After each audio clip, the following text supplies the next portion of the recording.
नमस्कार, स्वागत है आपका जनमत की पुकार में। सरकारी एजेंसियां मध्य प्रदेश की हो या देश की एजेंसियां हो, सबका सर्वे आ रहे हैं कि अब की बार कमलनाथ की सरकार प्रदेश में बनेगी। यह बात पूर्व मंत्री एवं देवरी क्षेत्र के विधायक हर्ष यादव ने धरना प्रदर्शन के दौरान संबोधित करते हुए कही। उन्होंने गृह मंत्री अमित शाह पर निशाना साधते हुए कहा कि एक देश का गृह मंत्री देश मणिपुर, हरियाणा, नूह, उत्तर प्रदेश दौरा न करके मध्य प्रदेश में डेरा जमाए बैठे हैं। वहीं महीने में 4 बार मध्य प्रदेश आ चुके हैं और किसी को कानो कान खबर भी नहीं हुई। उन्होंने कहा कि पहले नमक बराबर भ्रष्टाचार होता था, अब यह आलम है कि आटे की बराबर भ्रष्टाचार हो रहा है और नमक बराबर शिष्टाचार हो रहा है। मध्य प्रदेश की हालत है, भ्रष्टाचार प्रदेश की छाप बन चुकी है। सर्वाधिक भ्रष्टाचार मध्य प्रदेश में है। भारतीय जनता पार्टी के नेताओं के पास अकुत संपत्ति जुटी है, इसकी जांच होनी चाहिए। उन्होंने कहा कि 9 वर्ष के मोदी के कार्यकाल में इतिहास गवाह है कि किसी भी भारतीय जनता पार्टी के नेताओं के यहाँ ईडी, सीबीआई, इनकम टैक्स का छापा नहीं पड़ा है। छापा पड़ा है तो वह कांग्रेस एवं अन्य दलों के नेताओं पर। मोदी जी के पास ऐसी वॉशिंग मशीन है कि कितना भी भ्रष्टाचारी हो, वह वॉशिंग मशीन से निकलता है तो साफ सुथरा हो जाता है। उन्होंने कहा कि जिस तरह से दलित, आदिवासियों और पिछड़ा वर्ग के साथियों, महिलाओं के साथ अत्याचार और बच्चियों के साथ बलात्कारी घटनाएं हो रही हैं और प्रदेश का कानून व्यवस्था पूरी तरह से चौपट हो गई है। उन्होंने कहा कि मध्य प्रदेश भ्रष्टाचार और दुष्कर्म मामले में नंबर 1 हो गया है। यादव ने कहा कि कमलनाथ की 1.5 साल की सरकार में जो वचन पत्र कांग्रेस ने बनाया था, उसी की नकल शिवराज सिंह कर रहे हैं। उन्होंने सागर जिले में खुरई में हुई गुंडागर्दी और हत्या की घटना की निंदा करते हुए कहा कि सागर जिले में कानून व्यवस्था पूरी तरह से चौपट हो गई है और गुंडा राज कायम हो गया। सट्टा, जुआ और अवैध शराब की बिक्री खुलेआम हो रही है, जिस गांव-गांव में शांति व्यवस्था दूषित हो गई है। धरना प्रदर्शन में कांग्रेसी नेता संबोधित करते हुए भाजपा सरकार की नीतियों की जमकर आलोचना की गई। इसके बाद 6 सूत्रीय मांगों को लेकर विधायक हर्ष यादव के नेतृत्व में एक ज्ञापन राष्ट्रपति के नाम तहसीलदार देवरी प्रीति रानी चौरसिया को सौंपा गया, जिसमें खुरई में हुई दलित युवक की हत्या के मामले में पीड़ित परिवार को 50 लाख रुपए की सहायता राशि देने एवं प्रदेश सहित देवरी क्षेत्र में सट्टा, जुआ और अवैध शराब का कारोबार बंद करने की मांग की गई। स्वर्णिम कार्यकाल जो कहीं न कहीं उपलब्धियों वाला था, वो उपलब्धियां जो हमने वचन दिए थे, वो वचन पर हमने काम किया था। चाहे 27 लाख किसानों का कर्ज माफ करने की बात हो, चाहे हमारी बहन बेटियों को 51,000 रुपए की राशि शादी में देने की बात हो, चाहे वृद्धावस्था पेंशन, राष्ट्रीय पेंशन, विकलांग पेंशन 300 से 600 करने की बात हो, चाहे 100 रुपए में 100 यूनिट बिजली देने की बात हो, चाहे विद्युत उत्पादक, विद्युत उपभोक्ता, वो किसान जो सिंचाई के लिए कनेक्शन लेते हैं, उनकी राशि आदि करने की बात हो, चाहे पुजारी का वेतन बढ़ाने की बात हो, चाहे 1000 मध्य प्रदेश के विभिन्न अंचलों में गौशाला बनाने की बात हो, चाहे संजीवनी क्लिनिक खोलने की बात हो, चाहे सीएम राइस खोलने की बात हो, वो वचन हमने 100 वचन 100 दिन में पूरे करने का काम किया था। मन बना चुका है परिवर्तन का। वो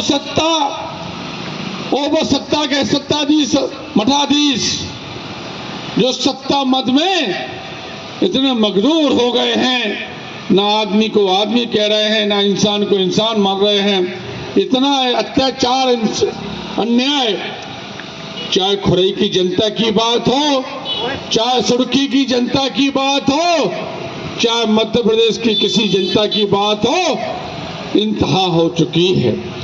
निश्चित रूप से आज जरूरत इस बात की है कि हमने बहुत सारा समय एक ऐसी सरकार को दिया जिसने भर पेट खाना भी गरीबों को नहीं दे पाया। आज हालत ये है, हर वर्ग का व्यक्ति परेशान है, चाहे किसान हो, चाहे मजदूर हो, चाहे कर्मचारी हो, चाहे अधिकारी हो, चाहे महिला हो, चाहे युवा हो, हर वर्ग का व्यक्ति परेशान है। और परेशानी का कारण है भारतीय जनता पार्टी की वो नीतियां जो कहीं ना कहीं इस वर्ग को परेशान करने के लिए पर्याप्त है। बादल भी दिखाई देते हैं। हमारी सरकार थी तो हमने गाय का चारे का रेट 3 रुपए से बढ़ाकर 20 रुपए किया था। आज हमारे प्रदेश की बात हो चाहे डेयरी की बात हो, हम आवारा पशुओं की बात करते हैं, आवारा गाय की बात करते हैं, और भारतीय जनता पार्टी कभी गाय की बात नहीं करती है। मैं पूछना चाहता हूं भारतीय जनता पार्टी के नेताओं से, आपको राम याद आते हैं, भगवान कृष्ण याद आते हैं, मथुरा याद आता है, अयोध्या याद आता है, उज्जैन का महाकाल याद आता है। जो गाय हमारी माता हुआ करती है वो संस्कार हमारे सनातन धर्म में दिए हैं। कभी उस गाय की बात भी करिए। उन गाय के जो हत्या हो रही है, रोड एक्सीडेंट हो रहे हैं, जन धन की हानि हो रही है, कभी उसकी चर्चा भी तो कर लीजिए, उनके लिए भी तो योजना बना लीजिए। मगर दुर्भाग्य की बात है, दुर्भाग्य की बात है भारतीय जनता पार्टी का वो चाल चलते चेहरा जिसका आरोप हम लोग लगाता रहते हैं कि झूठ पर झूठ, और झूठ ऐसी ताकत से बोलने के आदि ये लोग हैं कि झूठ को भी सच्चा साबित करके हमें गुमराह करने का काम करते हैं। और मैं एक बात जरूर कहना चाहूंगा, अब लगातार वो वचन जो हम लोगों ने चुनाव के पहले घोषित किए थे उस पर काम करने का काम भारतीय जनता पार्टी के लोगों के द्वारा किया जा रहा है। आज किसी अखबार में पढ़ रहा था, भारतीय जनता पार्टी के लोग पेंशन की राशि भी बढ़ाने के लिए तैयार बैठे हैं। खजाना खाली है, खजाना पूरी तरह खाली हो चुका है। हमारे जिले के मूंग की राशि जो हमारे किसान भाइयों ने बेची थी, 35 करोड़ रुपए की राशि किसान को नहीं मिली है। मगर भारतीय जनता पार्टी के नेताओं को चिंता यदि किसी बात की है तो इस बात की चिंता है कि कैसे भी हम चुनावी हथकंडे अपनाकर जनता को अपने पक्ष में कर लें। आज बहुत सारे विवाह हुए थे हमारे क्षेत्र में, जिले में, मुख्यमंत्री कन्यादान योजना के माध्यम से, मगर दुर्भाग्य की बात है उसकी राशि वर वधू को अभी भी प्राप्त नहीं हुई है। ये है भारतीय जनता पार्टी के चरित्र। संबल योजना की राशि नहीं मिल पा रही है। आरबीसी 6-4 में जो राशि 4 लाख रुपए मिलती है वो राशि सरकार के पास नहीं है। मगर घोषणाओं पर घोषणा वीर मुख्यमंत्री लगातार घोषणा करते रहते हैं। आप लोगों से कहना चाहूंगा, ऐसी भ्रष्ट निकम्मी सरकार को विदाई का संकल्प लेने का समय है। जिस तरह से बजरंगबली ने, हनुमान जी ने, महाराज ने कर्नाटक में भारतीय जनता पार्टी की सफाया किया था, आज हनुमान जी का दिन है, बजरंगबली का दिन है। ये संकल्प लें, हम लोग प्रार्थना करें बजरंगबली से कि किसानों के कल्याण के लिए, युवाओं के सम्मान के लिए, मातृशक्ति के सम्मान के लिए, कर्मचारी भाइयों के सम्मान के लिए एक बार कमलनाथ की सरकार बने। जय जय कमलनाथ, जय जय कांग्रेस। लगातार ठगे गए हैं, किसानों को अपने उत्पादन का रेट नहीं मिला। जब धान खरीदी केंद्र केसरी का भ्रष्टाचार उजागर हुआ तो निर्दोष लोगों के ऊपर कार्रवाई हुई, मगर वो सातल लोग, वो पीछे के पर्दे के पीछे लोग जो उसमें संलिप्त थे उनके ऊपर कार्रवाई नहीं होती है। जब भूसा बेचा जाता है, भूसा खरीदा जाता है किसका? दलालों का। मगर जब किसान धान लेके जाता है तो खरीदी केंद्र संचालक के द्वारा उसको परेशान किया जाता है। ये है भारतीय जनता पार्टी के चरित्र। खाद के बारे में हमारे साथियों ने बड़े विस्तार से बताया है। आप लोगों से चुनाव की बेला है, विगत 6 महीने से जिस तरह से सर्वे आ रहे हैं, भारतीय जनता पार्टी की जमीन खिसक चुकी है। मोदी जी से लेकर अमित शाह से लेकर केंद्र के मंत्री मध्य प्रदेश में भोर राजधानी में डेरा डाले बैठे हैं, वचन पर काम करने के लिए बाध्य हुए हैं। मैं पूछना चाहता हूं भारतीय जनता पार्टी के केंद्रीय नेतृत्व से लेकर मध्य प्रदेश के नेतृत्व से, अभी तक 18 वर्ष तक आपको याद क्यों नहीं आई किसानों की? अभी तक लाडली बहना की बात करने वाले आप, बहनों की बात करने वाले मुख्यमंत्री जी, अभी तक याद क्यों नहीं आई? अभी तक हमारे कर्मचारी भाइयों की टीए डीए के अलाउंस बढ़ाने की बात याद क्यों नहीं आई? यदि याद आई तो कब? जब कमलनाथ जी ने हमारा वचन पत्र में बिंदु शामिल किए। क्योंकि कमलनाथ वो व्यक्ति है, कमलनाथ जी वो व्यक्तित्व है जिसकी छवि मध्य प्रदेश ही नहीं, पूरे देश भी नहीं, अंतर्राष्ट्रीय स्तर पर सर्व लोग जानते हैं कि ऐसा जन नेता है जो कहते हैं वो करते हैं। और निश्चित रूप से 15 महीने का वो कार्य, जिस तरह से दलितों के ऊपर, आदिवासी भाइयों के ऊपर, पिछड़ा वर्ग के साथियों के ऊपर भारतीय जनता पार्टी के शासनकाल में अत्याचार अन्याय हो रहा है, उस पर हमें संघर्ष करने के लिए तैयार रहने की आवश्यकता है। चाहे खुरई की घटना की बात हो, चाहे सिलवानी में हमारे आदिवासी भाई को चप्पलों से मारकर हत्या करने की बात हो, चाहे सीधी का कांड हो, चाहे मैयर की बच्ची के साथ सामूहिक दुष्कृत की बात हो, भारतीय जनता पार्टी की केंद्र में बैठी सरकार के आंकड़े भी ये कहते हैं कि सर्वाधिक, एनसीआरबी के आंकड़े बोलते हैं कि सर्वाधिक बलात्कार की घटनाएं यदि किसी देश में और किसी प्रदेश में हो रही हैं तो उसमें नंबर 1 पर मध्य प्रदेश है। केंद्र में भारतीय जनता पार्टी की सरकार है और उसके आंकड़े कहते हैं कि भ्रष्टाचार में यदि कोई नंबर 1 प्रदेश है तो मध्य प्रदेश है, बलात्कार में नंबर 1 यदि कोई प्रदेश है तो मध्य प्रदेश है। मैं आप लोगों से कहना चाहता हूं, ये 50% कमीशन वाली सरकार को बदलने का वक्त आ गया है। ये इंतहा हो चुकी है। अभी भी हम जाग जाएं, जाति धर्म और संप्रदाय से उठकर प्रदेश के हित में सोचें, देश के हित में सोचें और आने वाले समय में शंखनाद करें ऐसी सरकार का जो निश्चित रूप से किसानों की सरकार होगी, कर्मचारियों की सरकार होगी, युवाओं के संस्कार की सरकार होगी, महिलाओं की सरकार होगी, वो आपकी सरकार होगी, कमलनाथ की सरकार होगी। जमीन तलाशने का प्रयास कर रहे हैं कि मध्य प्रदेश भारतीय जनता पार्टी के जनसंघ का और आरएस की प्रयोगशाला थी, हम इसको कैसे संभाल के रखें। और आज हालत है, सरकारी आंकड़े कह रहे हैं, सरकारी एजेंसियां कह रही हैं, चाहे वो मध्य प्रदेश की सरकारी एजेंसियां हो, चाहे देश की सरकारी एजेंसियां हो, हर एजेंसी में सर्वे आने लगे हैं कि अब की बार कमलनाथ की सरकार, अब की बार कांग्रेस की सरकार।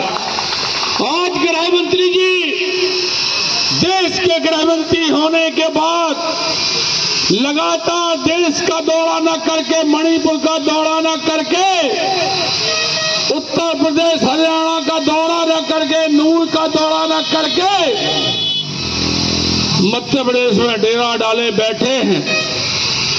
कब आ जाते हैं, कब चले जाते हैं, किसी को कानों कान खबर नहीं होती है। जब हम पढ़ते हैं अखबार, जब हम देखते हैं टीवी, तब पता चलता है कि 41 दिन में वो अमित शाह जी 4 बार भारतीय जनता पार्टी के नेताओं की बैठक ले चुके हैं। और कहीं न कहीं वो डर, वो भय जो सत्ता जाने का दिखाई दे रहा है, उसकी परिणति है कि कमलनाथ जी के वो वचन, कांग्रेस पार्टी के वो वचन जो कांग्रेस ने कहा था कि मध्य प्रदेश में कांग्रेस की सरकार बनने पर हम 1500 रुपए महीना हमारी नारी सम्मान के रूप में देंगे, हम 500 रुपए में सिलेंडर देंगे, हम वो कर्मचारी जो लंबे समय से 2004 से पुरानी पेंशन योजना को लागू करने की मांग करते रहे हैं, उनकी हम मांग पूरी करेंगे। वो किसान भाई जिसके ऊपर कर्ज का बोझ रहता है, उनका हम ऋण माफ करेंगे। वो हमारे विद्युत उत्पादक उपभोक्ता जिनके ऊपर बिजली विभाग के द्वारा फर्जी केस बनाए के दिए गए थे, हम उनके फर्जी केस खत्म करेंगे। और वो किसान जो सिंचाई के सीजन में, रबी के सीजन में लाइट के लिए लालायत रहते हैं, उनको हम 12 घंटे लाइट देंगे, बिजली का बिल माफ करेंगे। आज भारतीय जनता पार्टी हो सकता है कांग्रेस पार्टी बुरा हो सकती है, मगर एक चिंतन इस बात की जरूर करें कि हर्ष यादव सबसे बुरा है कि भारतीय जनता पार्टी के नेता सबसे बुरे हैं, इसका चिंतन जरूर करें। क्योंकि हमने 20 साल भारतीय जनता पार्टी की सरकार को दिए हैं और हमने क्या खोया है, क्या पाया है, इसका भी हमें चिंतन करने की आवश्यकता है। आज हालत यह है कि हमारे ये पूर्व वक्ताओं ने कहा भ्रष्टाचार का आलम है। पहले तो नमक बराबर भ्रष्टाचार होता था और आज आटे बराबर भ्रष्टाचार हो रहा है, नमक बराबर शिष्टाचार हो रहा है। मध्य प्रदेश की हालत ये है, मध्य प्रदेश की हालत ये है, भ्रष्टाचार प्रदेश की छाप बन चुकी है। हर आदमी ये कहता है कि सर्वाधिक भ्रष्टाचार यदि कहीं है तो मध्य प्रदेश में है। और कारण कुछ नहीं, मैं तो सार्वजनिक मंच से कई बार ये कह चुका हूं, यदि भारतीय जनता पार्टी के नेताओं के पास जो अकूत संपत्ति अर्जित हुई है वो कैसे अर्जित हुई है, इसकी जांच होना चाहिए। मगर ईडी का छापा पड़ता है, इनकम टैक्स का छापा पड़ता है, तो तेलुगु देशम पार्टी पर पड़ेगा, कांग्रेस पार्टी के नेताओं पर पड़ेगा, समाजवादी पार्टी के नेताओं पर पड़ेगा, तृणमूल कांग्रेस के नेताओं के ऊपर पड़ेगा, आरजेडी के नेताओं के ऊपर पड़ेगा। मगर इतिहास गवाह है 9 वर्षों के भारतीय जनता पार्टी के मोदी के कार्यकाल में किसी भी भारतीय जनता पार्टी के नेता के ऊपर न ईडी का छापा पड़ा, न इनकम टैक्स का छापा पड़ा। मोदी जी की वो वॉशिंग मशीन है, कितने ही बड़ा भ्रष्टाचारी हो भारतीय जनता पार्टी में शामिल होने के बाद जब मशीन से बाहर निकलता है तो साफ सुथरा हो जाता है। ये है भारतीय जनता पार्टी का चरित्र। मध्य प्रदेश की कानून व्यवस्था को लेकर और जिस तरह से हमारे जिले सहित पूरे मध्य प्रदेश में अनुसूचित जाति, जनजाति, पिछड़ा वर्ग के लोगों पर अत्याचार हो रहे हैं, आपराधिक कृत्य किए जा रहे हैं, हत्या की जा रही है, महिलाओं के साथ दुष्कृत्य की घटनाएं हो रही हैं।